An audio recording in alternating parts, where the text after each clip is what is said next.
पिछले हफ्ते हमने सीखा था नियम के ऊपर कि कलीसिया के ऊपर परमेश्वर किस तरह से यहूदी और यूनानी के साथ बात कर रही है, और उसमें हमने सीखा था कि हम अक्सर बहुत सारी चीजें सीखते हैं और उसे करते नहीं है। याद है सबको?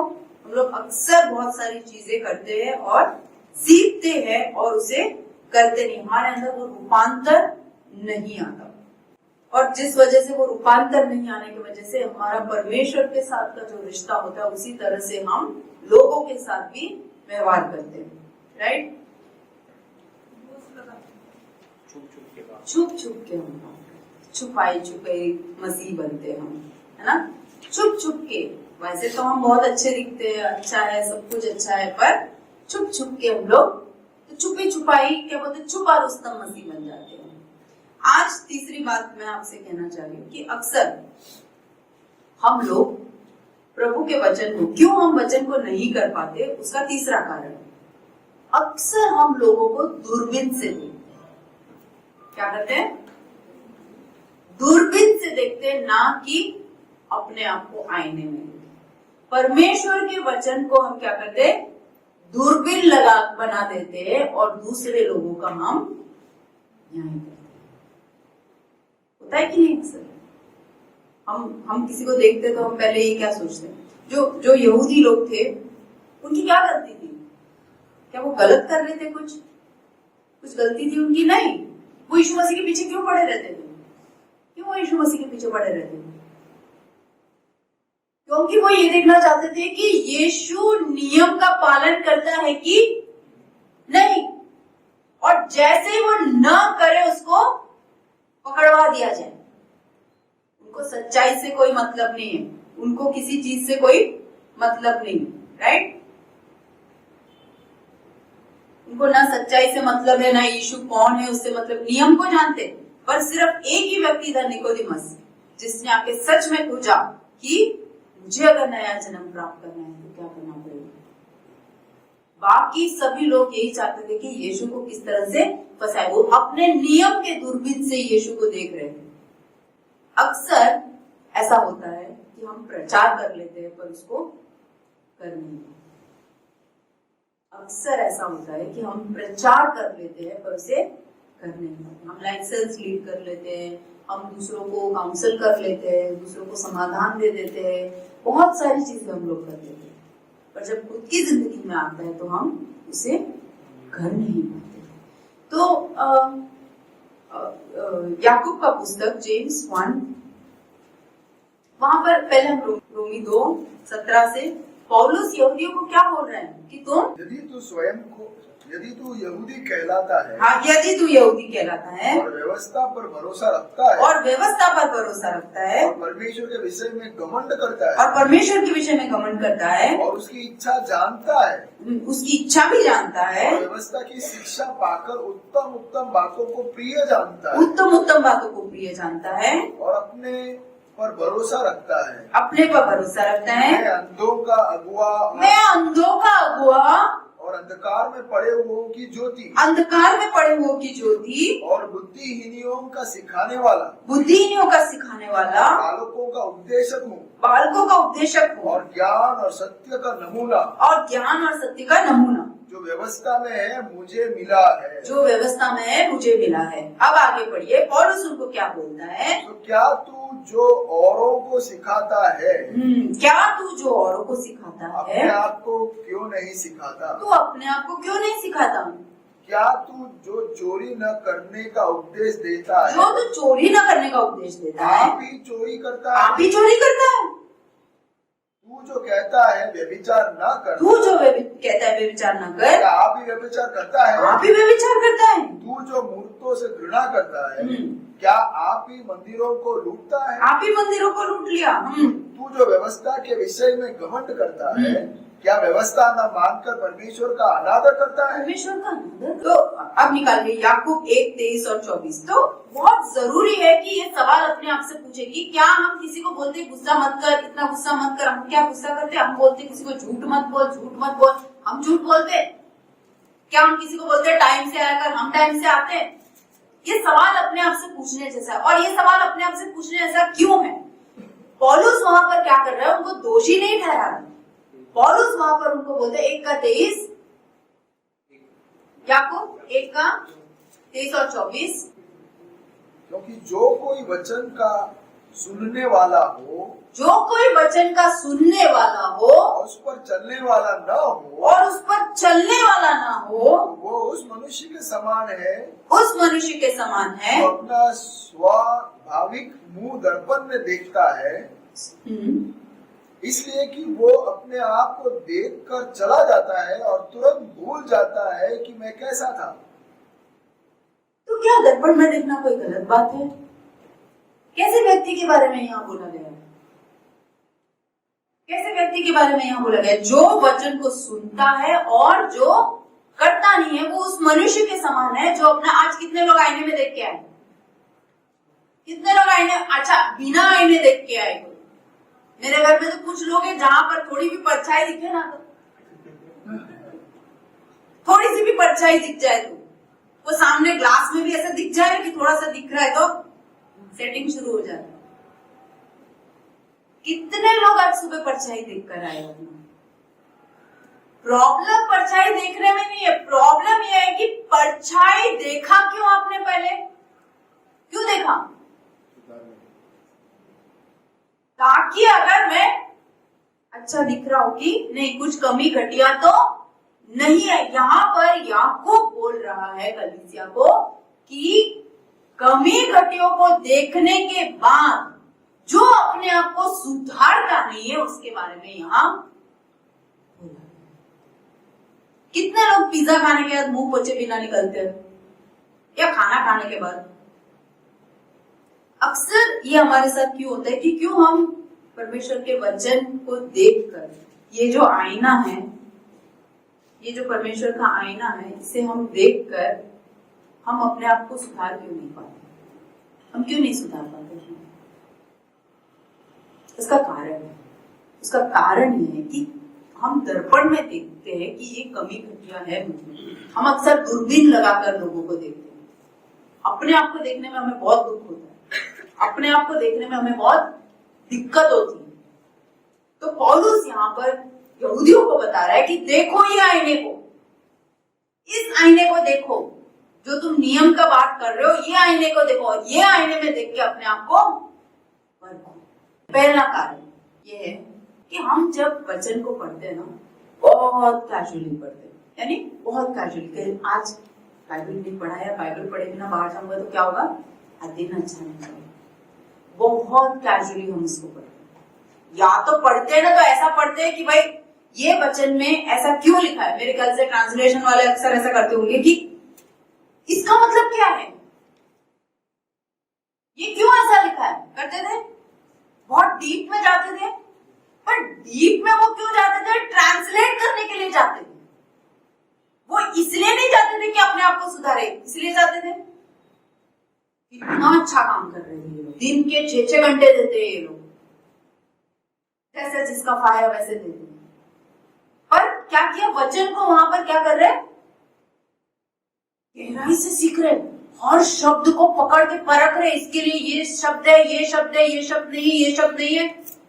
डीप में सीख रहे, पर ट्रांसलेशन हमारे जीवन में लागू होने के लिए हम उसे सीख रहे, उसको प्रभु के वचन का मनन नहीं कहते।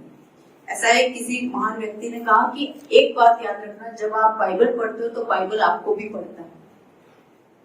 जब आप बाइबल पढ़ते हो तो बाइबल आपको भी पढ़ता है। इंग्लिश में remember that while you are reading your Bible is also reading you. मान लो मैं आपको एक मलबार भाषा में पास्टर बिन्नी को मैं एक चिट्ठी दे दूं। मान लो हमारी शादी नहीं हुई और मैंने उनको एक प्रेम पत्र दिया, और ऐसी भाषा, मान लो मैं मलबारी हूँ, मलबारी भाषा में मैंने लिख के उनको दे दिया। अब वो क्या करेंगे? वो तो ऐसे ही करेंगे, कोई मलबारी के पास ले जाकर पढ़ा के आएंगे, वैसे करेंगे। हम अक्सर क्या करते हैं, ऐसी चीजें कोई जाने नहीं, इसलिए हम लोग क्या करते हैं, हम लोग गूगल ट्रांसलेट निकालते हैं, फोटो खींचते हैं, ट्रांसलेट कर देते हैं। है कि नहीं, ताकि कोई जाने नहीं कि भाई इसने मुझे लव लेटर में लिखा क्या है, किसकी ओर से, है ना। हम उस तरह से करते हैं ना। तो सी क्यों वो हमको करना चाहिए, या मनन हमको इस तरह से करना चाहिए क्योंकि उस व्यक्ति ने अपना प्रेम मेरी ओर जताया है, और क्योंकि मैं उस व्यक्ति से प्रेम करता हूँ, वो उस तरह से मनन होना चाहिए जिससे वो मेरे अंदर एक बदलाव लाए, मेरे अंदर एक रूपांतर लाए। इसलिए नहीं कि मैं जाके प्रचार करूं, इसलिए नहीं कि मैं दूसरों को सिखाऊं, इसलिए नहीं कि मैं बहुत डीप नॉलेज है, बहुत डीप, बिना बहन के पास जाओ कोई भी सवाल मुझे बहुत डीप नॉलेज है, कुछ नहीं होता उससे। यहूदियों के पास भी हर चीज का ज्ञान था, वो तो नमूना थे, बाइबल ऐसा बोलते हैं, नमूना थे हर चीज का, उनसे तुम वाद विवाद नहीं कर सकते। इसलिए वो यीशु को कभी भी सीधा सवाल नहीं पूछते थे, घुमा घुमा के सवाल पूछते थे ताकि वो कैसे भी यीशु को फंसा सके। उनको पता था बातों को कैसे बोलना। तो ज्ञान होने से भी कुछ नहीं होता, ठीक है। पौलुस कहता है दूसरा कोरिन्थी 3:18 में क्यों आईने को देखना चाहिए, क्यों वचन को देखना चाहिए और किस तरह से देखना चाहिए। पौलुस कहता है दूसरा कोरिन्थी 3:18,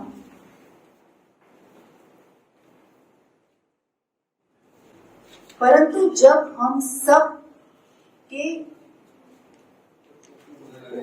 उघड़े चेहरे से प्रभु का प्रताप इस प्रकार प्रकट होता है जिस प्रकार दर्पण में, तो प्रभु के द्वारा जो आत्मा है हम उसी तेजस्वी रूप में अंश अंश करके बदलते जाते हैं।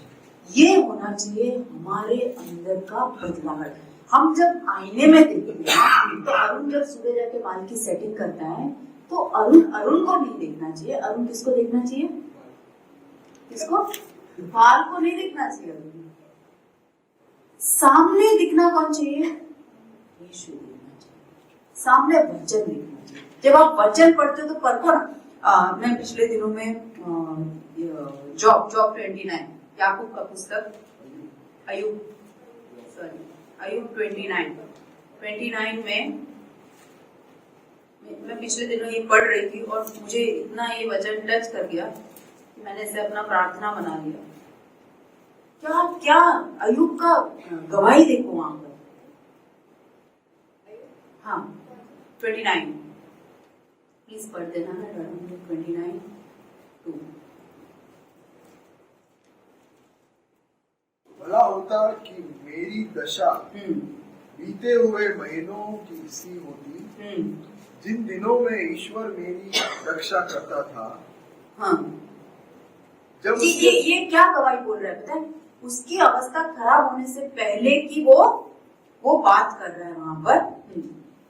जब उसके दीपक का प्रकाश मेरे सिर पर रहता था। ऐसा हमने से कौन बोल सकता है। मैं सोच रही थी वाह, क्या प्रभु को उसने अनुभव किया है, क्या प्रभु को उसने जान के सीखा है कि जैसे प्रभु, वर्स 2 में जाओ, एज इन द डेज, भला होता कि मेरी दशा बीते हुए महीनों सी होती जिन दिनों में ईश्वर मेरी रक्षा करता था। जब उसके दीपक का प्रकाश मेरे सिर पर रहता था, उसका दीपक का प्रकाश मेरे सिर पर रहता था, और उससे उजियाला पाकर मैं अंधेरे में चलता था।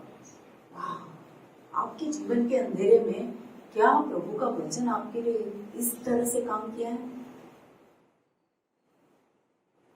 अगर आपने बाइबल पढ़ा है तो डेफिनेटली उसको इस तरह से काम करना चाहिए। अगर आपने सिर्फ दर्पण देखकर भूले नहीं हो, पर आपने उसको सच में एक प्रेम पत्र जैसा पढ़ा कि प्रभु मेरे लिए क्या लिखा है इसके अंदर, अगर आपने उसको उस तरह से पढ़ा हो तो बहुत आपके। हाँ आगे पढ़िए।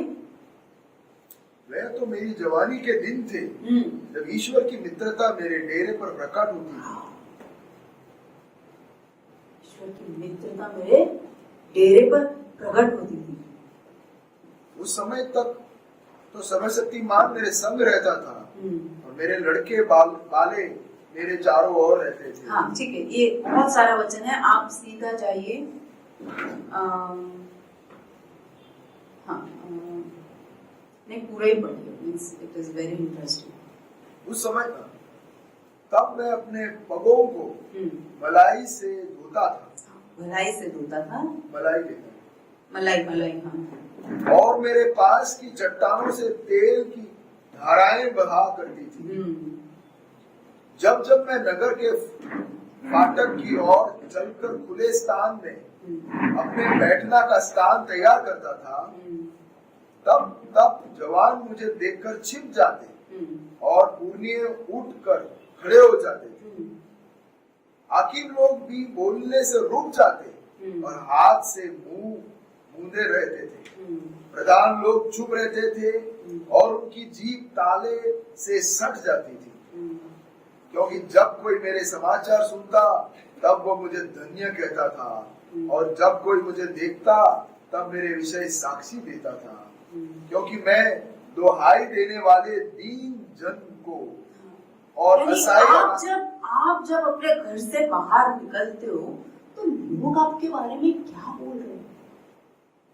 एक प्रभु का वचन पढ़ने वाला इंसान जब घर से बाहर निकलता है, गलियों से बाहर निकलता है, अपने काम के स्थल से बाहर निकलता है, तो आपके बारे में क्या बोला जा रहा है? यहाँ तो कौन कौन बोल रहा है? जवान, बूढ़े, राजा, हर कोई जानता है इसके बारे में। और जब उसकी हुजूरी आती है तो क्या बोलते हैं? आशीषित है। इसके सामने कुछ बोलना नहीं। हाँ, अब आप यहां से पढ़िए।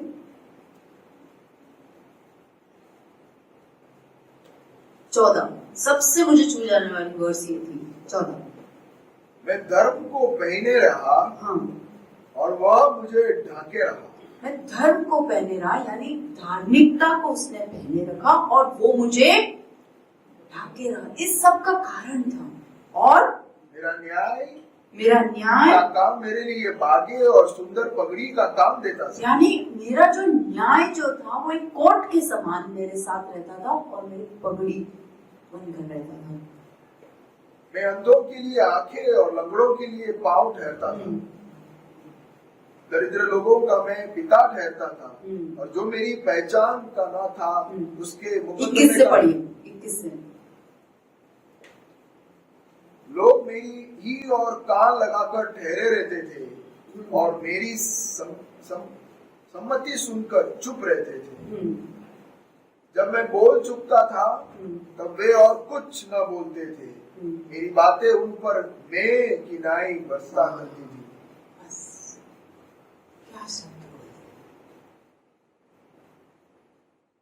एक परमेश्वर को, ईयोब से कोई बड़ा है जो परमेश्वर को इतनी दुख तकलीफ इतने मुश्किलों से गया, तो भी ईयोब और हम में फर्क क्या है? हम दुख तकलीफ के समय परमेश्वर के वचन को हम भूल जाते।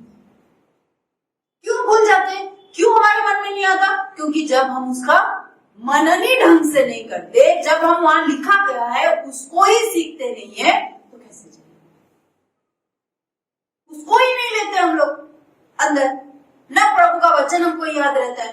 मैं अगर आपको पूछूं कि चलो नए नियम का बुक्स बताओ, ईश्वर नए नियम के किताब बताओ, हाँ कितने, क्या कितने? हाँ, सोच रहा है ना? हमको ये तक नहीं पता है। परमेश्वर के वचन को अगर हम डीप स्टडी करें, हम रोमन्स 1 कर रहे हैं, रोमन 2 कर रहे हैं, पिछले 2-3 हफ्तों से रोमी 2 से ऊपर हम लोग आएंगे। क्यों नहीं आए? क्योंकि हम लोग उसके ऊपर डीप स्टडी कर रहे हैं। कोई एक अगर वचन को हम पकड़ लेते हैं तो ये मेरे जीवन में कैसे इस्तेमाल होता है, क्यों ये ऐसा है, परमेश्वर तू मुझे समझा, परमेश्वर तू मुझे इस बात का ज्ञान दे। देखिए मैं बताती हूँ क्यों इस तरह को बोली। आप सबको दाऊद का कहानी याद है? दाऊद के सामने नाथन गया था। चलो मैं बताती हूँ उसका। 2 सामुएल, दूसरा सामुएल, अच्छा 12, सॉरी नाम क्या है, 12 1, 2, 3 पढ़िए ना। यहाँ का स्टोरी मैं बताती हूँ। नेथन आके वहां एक स्टोरी बोलता है, पढ़िए ना। तब यहोवा ने दाऊद के पास नाथान को भेजा और वो उसके पास जाकर कहने लगा, एक नगर में दो मनुष्य रहते थे, जिनमें से एक धनी और एक निर्धन था। धनी के पास तो बहुत से भेड़ बकरियां और गाय बैल थे, परंतु निर्धन के पास भेड़ की एक छोटी बच्ची को छोड़ और कुछ भी न था, और उसको उसने मोल लेकर जिलाया, और वह उसके यहाँ उसके बाल बच्चों के साथ ही बड़ी थी। वह उसके टुकड़े में से खाती और उसके कटोरी में से पीती और उसकी गोद में सोती थी, और वह उसकी बेटी के समान थी। और धनी के पास एक बटोही आया, रागी आया मतलब, और उसने उस बटोही के लिए जो उसके पास आया था भोजन बनवाने को अपनी भेड़ बकरियां व गाय बैलों में से कुछ न लिया, परंतु उस निर्धन मनुष्य की भेड़ की बच्ची लेकर उस जन के लिए जो उसके पास आया था भोजन बनवाया। तब दाऊद का कोप उस मनुष्य पर बहुत भड़का, और उसने नाथान से कहा कि यहोवा के जीवन की शपथ, जिस मनुष्य ने ऐसा काम किया वो प्राण दंड के योग्य है। देख रहे हो कहानी, अन्याय हुआ लग रहा है, अन्याय हुआ लग रहा है यहाँ पर, घोर अन्याय हुआ यहाँ पर। दाऊद को भी गुस्सा आया। दाऊद क्या बोला कि ऐसा, जब तक परमेश्वर यहोवा के जीवन की शपथ, जिस मनुष्य ने ऐसा काम किया है वो प्राण दंड के। दाऊद भी दूरबीन से देख रहा था। दाऊद भी, इसके पहले इसने क्या किया था पता है? ये कहानी आने से पहले उरैया को मार डाला था ताकि उरैया की बीवी उसकी हो जाए। आगे बढ़िए, 6वां वचन। और उसको वो भेड़, नहीं 7वां वचन। तब नाथान ने दाऊद से कहा, तू ही है वो मनुष्य, तू ही है वो मनुष्य। ये फर्क है हम लोगों में। जब हम परमेश्वर के वचन को लेते, हम उसको, हमारे जीवन के अंदर परमेश्वर का दर्पण दूसरे लोग नहीं देख पाते। हम जब परमेश्वर के वचन को पढ़ते हैं तो अक्सर हम दूरबीन पकड़कर दूसरों को देखते हैं और अपने आप को नहीं देखते। हम हर चीज के लिए लड़ते। पिछली बार भी मैंने बोला था, एक आदमी था जो हर राइट्स के लिए, हर आजादी के इसके लिए जाके खड़ा हो जाएगा, पर खुद की बीवी बच्चों को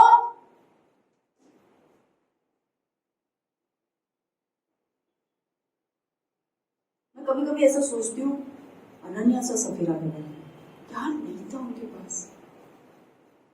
एक अच्छी कलीसिया जहां सब मिल बांट के रह रहे, सब कुछ कर रहे, पर एक खाली गलत चीज उनको ऐसा लगा कि आप थोड़ा सा साइड में रख के, कितनी डरावनी बात है वो, एक दिखावा। तो अनन्यास आके बोलता है कि मैंने सब कुछ दिया है। पतरस बोलते हैं उसकी लाश को वहां से वो कदम उठा के नहीं ले गए, और उसकी बीवी को ये बात पता नहीं है। उसकी बीवी आई, उसकी बीवी को सेम बात पूछा, उसकी बीवी की भी लाश। कभी कभी जब हमारे पति लोग गलत करते, हमारी बीवियां गलत करती है, अगर वो वचन के अनुसार सही नहीं है, आप कितने भी आप बहुत गलत है। परमेश्वर की आत्मा पलटती है, परमेश्वर की आत्मा पर। अगर आपका पति गलत कर रहा है तो उसको वचन के अनुसार नहीं है, नॉट राइट, करेक्ट नहीं है, बोलना पड़ता है, खड़े रहना पड़ता है।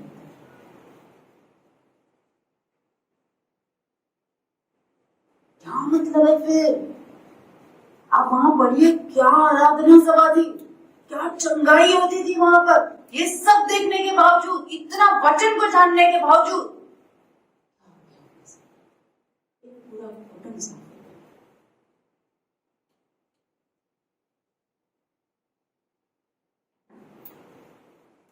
परमेश्वर के वचन को जब हम दूरबीन के जैसे इस्तेमाल करते ना किया है ना, हम अक्सर भूल जाते कि ये वचन जो है ये मुझे दिखाता है। हमने अय्यूब की जिंदगी में देखा कितने स्पष्ट तरीके से, हम में से कितने लोग ऐसे अय्यूब के जैसे बन सकते हैं। पौलुस बोलते हैं रोज रूपांतर होना चाहिए, रोज हमारे अंदर एक रूपांतर होना चाहिए। आप लोगों को तो डायरी भी दी गई है, उसके अंदर इतने कि आज मैंने क्या सीखा, मेरे जीवन का पीछे का ड्रॉबैक क्या था, आज मुझसे क्या गलती हो गई। मैं भी मनुष्य हूँ, मेरे अंदर भी गलतियां होती है। तो अक्सर ऐसा होता है कि जब मैं स्कूल में जाती हूँ तो मेरे अंदर बहुत लड़ाई होती है। एक टीचर है जो काम नहीं करती है और हमेशा बोलती है मैं परफेक्ट हूँ, मैं परफेक्ट हूँ, मैं परफेक्ट हूँ।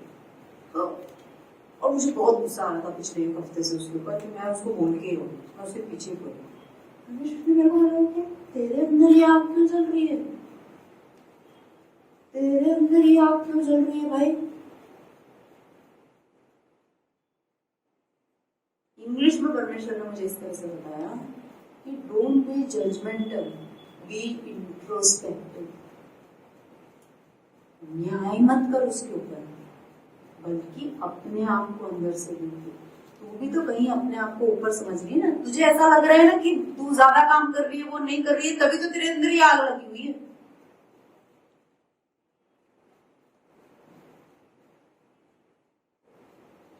वचन को जब पढ़ते हैं ना तो हमें ये सोचना चाहिए कि मेरे लिए प्रभु क्या है, मैं कैसे बोलूं। अरे भजन संहिता में पढ़ लिया प्लीज, भजन संहिता है ना, अपने आश्वासन के लिए पढ़ो, कोई दिक्कत नहीं। तो भजन संहिता में प्रभु मुझसे क्या कहना चाह रहा है, प्रभु मुझसे एक बात बोल रहा है। 119 में पढ़ा हमने, 118 में 119 में पढ़ा हमने, क्या पढ़ा हमने? आशीषित है जो प्रभु ईश्वर के वचन को सुनता है, जो उस पर चलता है। आशीषित, प्रभु मुझे आशीषित होना, मुझे तेरे वचन पे चलना, मुझे तेरे वचन के अनुसार चलना। और अपने लिए सीखो, दूसरों के लिए नहीं। ठीक है, ये दूसरी बात है जी, क्यों हम परमेश्वर के वचन को नहीं कर पा रहे। अक्सर जब हम कोई चीज प्रभु हमें देता है, मेरे पास एक डायरी है, उसके अंदर मैं परमेश्वर के वायदों को लिख के रखती हूँ। अगर मैंने जैसे ये योग पढ़ा तो योग के अंदर मुझे ये सीखने को मिला कि मेरे शब्द इस तरह से होने चाहिए कि दूसरों के ऊपर ओस की तरह होने चाहिए। मैं पिछले हफ्ते से प्रार्थना शुरू की, परमेश्वर मेरे शब्द को ऐसे बना कि ओस के जैसे। पर आज मैं क्या बोलते थंडर बिजली के पुत्र के समान हो गई। मैं प्रार्थना कर रही थी एक हफ्ते से, प्रभु मेरे शब्द ऐसे हो कि किसी के भी साथ में बोलूं तो वो ओस के समान होना चाहिए, ओस के समान होना चाहिए। तो जैसे मुझे ऐसा लगा कि मैं फेल हो गई इस बात में, परमेश्वर ने बोला पर तेरा टोन थोड़ा चेंज हो गया था उसमें, पर मैं उससे खुश रहनी चाहिए।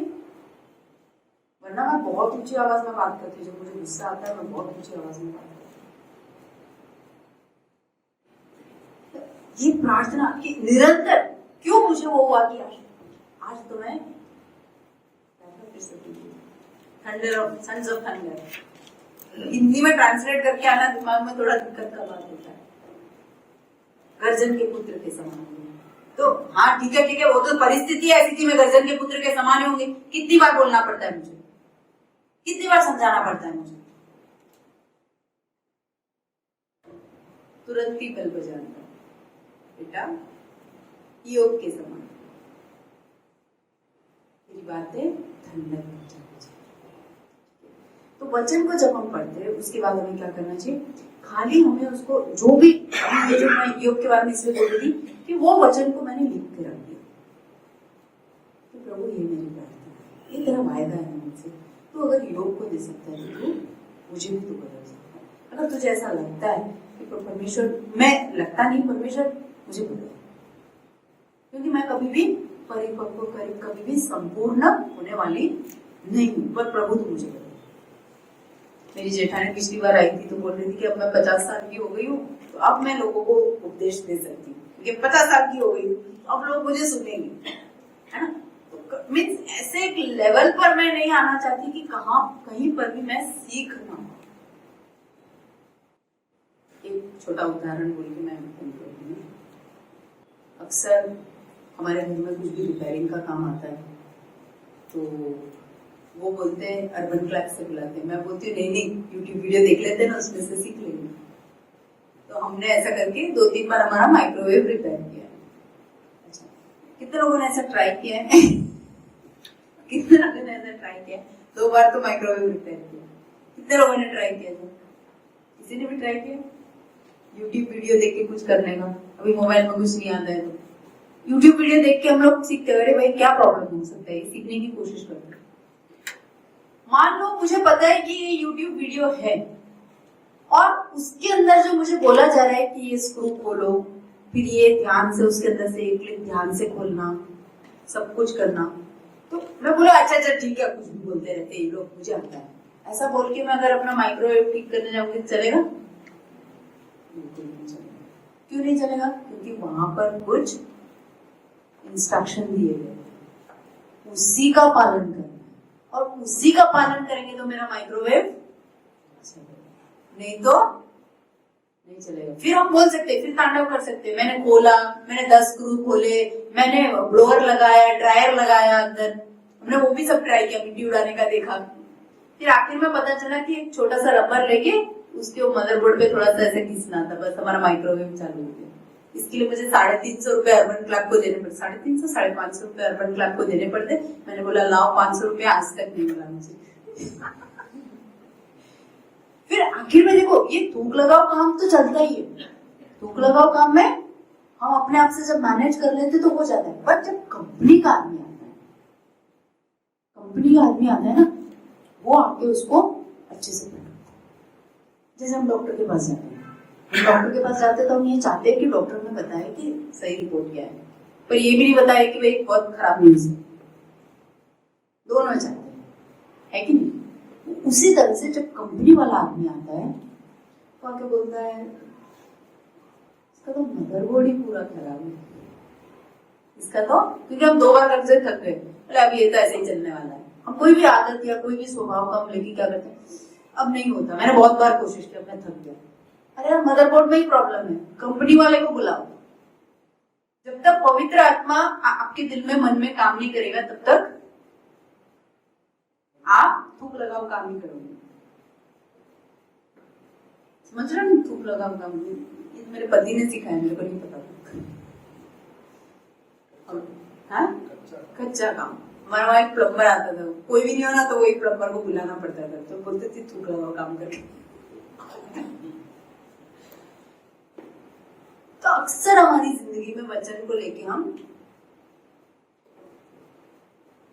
तो बहुत जरूरी है कि मदरबोर्ड अगर हमें चेंज करना है तो उसके लिए बनाने वाले के पास जाना। 1500 रुपए का नुकसान हो गया हमको अपने आप रिपेयर करने में, बचा तो लिया 500 रुपया। पर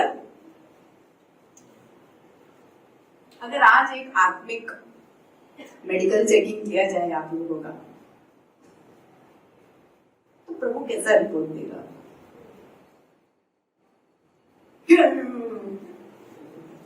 बताती हूं मैं, नहीं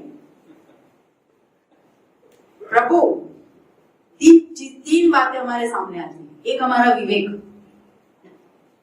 बोलता है, दूसरा हमारा परमेश्वर का वचन बोलता है, तीसरा हमने क्या बोला। ये तीनों चीजें न्याय के दिन सामने आएगी, तीनों चीजें न्याय के दिन सामने आएगी। क्या क्या? एक हमारा विवेक बोलेगा उस दिन, हम बोलेंगे कि प्रभु ऐसा नहीं किया हमने, ऐसा नहीं। विवेक बोलेगा अंदर से, नहीं प्रभु उसने ऐसा किया। दूसरा वचन बोलेगा, वचन बोलेगा ये मुझे रोज पढ़ता था, वचन जीवित है ना, ये बोलेगा उस दिन, वचन बोलेगा उस दिन कि मुझे रोज पढ़ता था। मैंने उसको कई बार ऐसे अक्षर उठा के भी दिखाए, मेरे साथ तो परमेश्वर ऐसे ही बात करता है, अक्षर उठा के दिखाता है।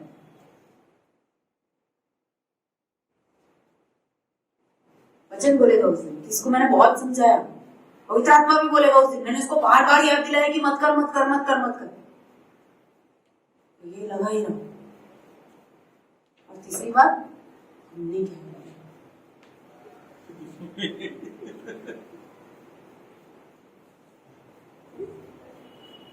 हम क्या बोलते हैं ना, उसका भी हिसाब उस दिन देना पड़ेगा।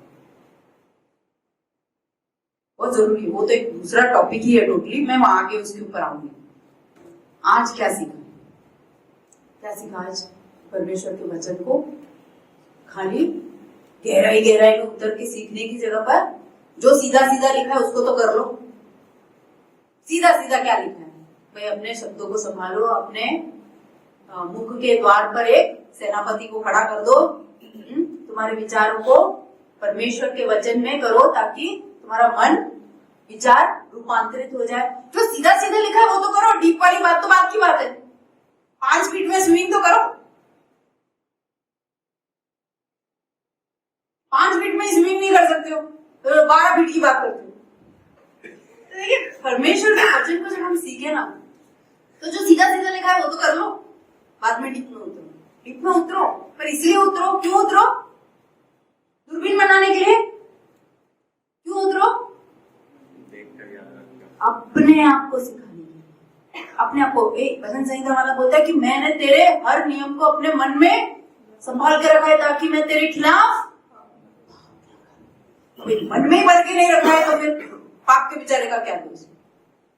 मेरा मन ही खाली है, ग्लास ही खाली है, तो जो भरूंगा वो भरेगा उसके अंदर। लास्ट पॉइंट लिखने का, प्रभु ने मेरे को क्या सिखाया, प्रभु के वचन से मैंने क्या सीखा। और हमेशा अपने आप को परखते रहिए। प्रभु जब प्रभु बुलाएगा ना ऊपर, तो कोई आके, पास्टर जी आके खड़े नहीं रहेंगे, ग्रेस फेलोशिप का आदमी है, छोड़ दो भाई, ग्रेस फेलोशिप में रहते हैं, ग्रेस फेलोशिप वाले सब बहुत अच्छे, छोड़ दो, चल बाडवट बता, भारती बहन बता, प्रभु नहीं, तब हम अकेले अकेले खड़े रहेंगे। तो इसलिए जरूरी है कि हम अकेले अकेले जब वचन को मनन करें तो गहराई में हमारे अंदर हमेशा बेल बजती रहनी चाहिए। मुझे शिव शारन पूछती, शारन जब स्कूल से आती थी ना, मुझे मम्मा आपको कैसे पता चल जाता है, टीचर ने मुझे डांटा, मेरे अंदर एक बेल है वो बजती है। सच में ऐसा सोचती थी एक उम्र तक कि मेरे अंदर एक बेल है। तो मेरे को पूछी मम्मा आपके अंदर ही बेल है? मैंने बोला नहीं, सारी मम्मा लोगों के अंदर एक बेल है। बच्चा कुछ भी करता है तो अंदर हमारे बेल बजता है, तुरंत पकड़ लेती है कि क्या हुआ आज। लेकिन पप्पा लोगों के अंदर वो बेल नहीं है। पप्पा लोगों के अंदर बॉन्ग भी लगा के रखना, मम्मी लोगों के अंदर जल्दी बेल बजता है। थोड़ा सा लड़की लिपस्टिक लगाती है तो मम्मा ऐसा ध्यान रखती है, क्या बात है आजकल लिपस्टिक मन में रखती है, थोड़ा ध्यान रखती है मम्मा लोग। ठीक है, सवाल, आप चलते बैठते उठते फिरते कितनी बार आईने में देखते? अपने आप को कितनी बार आईने में देखते? हमारे बाथरूम में भी आईना लगा के रखना है ना, वॉश बेसिन के आगे। क्यों? हाथ धोने के लिए मिरर चाहिए। के लिए आईना चाहिए भाई, सही है ना सब, ठीक है ना, सुट वाला है ना। कभी हम आईने में जब देखें ये आईफोन एक्स आता है, लोग आईफोन एक्स के पीछे क्यों जाते? क्या कैमरा है, क्या कैमरा है, जोरदार कैमरा है। कुछ लोग हैं हमारे चर्च में जो मेरे फोन को दिखाते हैं, बोलते आईफोन चाहिए, आईफोन।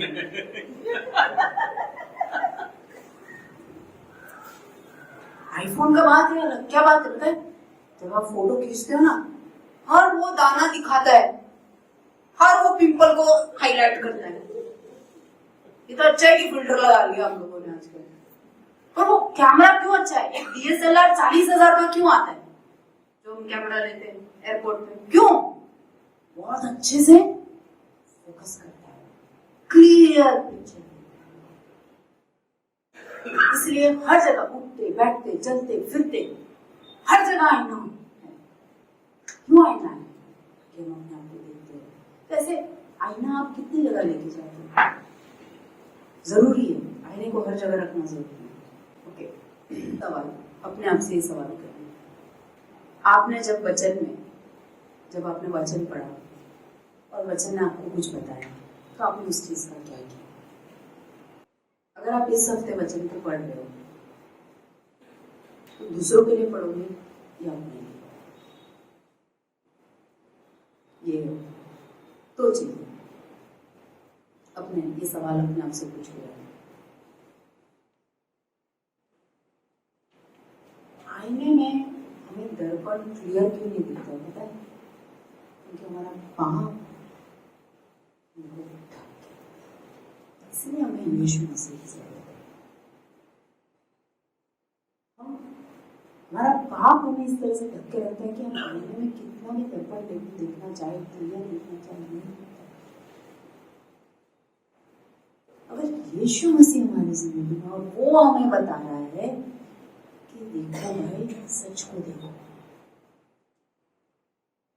वो हमें बताएगा, वो हमें सिखाएगा। पर उसके बावजूद भी अगर हम यहूदियों की तरह रहेंगे तो कोई और रास्ता नहीं। यीशु ने मार्ग सत्य और जीवन,